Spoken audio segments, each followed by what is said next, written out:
நாங்கள் எதுக்கு வந்தோம்னு பார்த்தீங்கன்னா கொல்லை உள்ளார நாங்கள் எதுக்கு வந்தோம்னா ஏற்கனவே நான் பரங்கி செடி பரங்கி வேற ஊனன்னு சொன்னேன் பார்த்தீங்களா, அது வந்து செடி வந்திருக்கு ஒரு. ஆனால் ஒரு பரங்கி காயை கூட எங்கள் கொல்லையில் வந்து உருப்படியாக வைக்க மாட்டேங்குது. ஏன்னா குரங்கும் இந்த மயிலும் இங்கே ஏகத்துக்கு இங்கே யாருமே வந்து விவசாயம் முந்திரி மட்டும் தானே எங்கள் கொல்லையில். நாங்கள் மட்டும் விரைச்சி ஏதாவது ஒரு விரை உண்ணோம்னா குத்திரியா வந்து இங்கே தான் சொல்கிறல இங்கேயே பாயை போட்டு படுத்துக்குது ஒரு. இந்த மயிலும் இந்த குரங்கு எல்லாமே இங்கே பாருங்கள். அதில் ஒரே ஒரு இருவாங்க பரங்கிக்கா. சரி வீட்டுக்கு நம்ம சமைக்கிறதுக்கு ஒன்றும் மழைடவில் ஒன்றும் சந்தைக்கு போகல, இதுதான் உண்மை.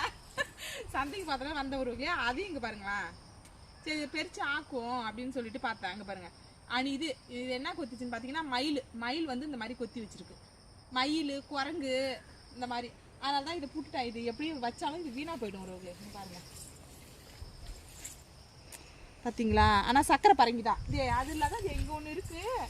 ஆனால் இது வந்து தழை போட்டு மூடி வச்சிருக்கோம் நாங்கள். இது அதுவும் நம்ம இது குரங்கு மயிலும் பார்க்காத இருந்தால் தான் இது கூட எங்களுக்கு கிடைக்கும், இல்லைனா கிடைக்காது. ஆமாம் சரி இதை புட்டு எடுத்துகிட்டு போவோம் அப்படின்ட்டு இந்த மழைக்கு சூடாக சோறு வடித்து இந்த பரங்காய் போட்டு வெல்லம் போட்டு ஆக்கி பசஞ்சு சாப்பிடுவோம் அப்படின்ட்டு. ஓகே உறவுகளே, பாய்.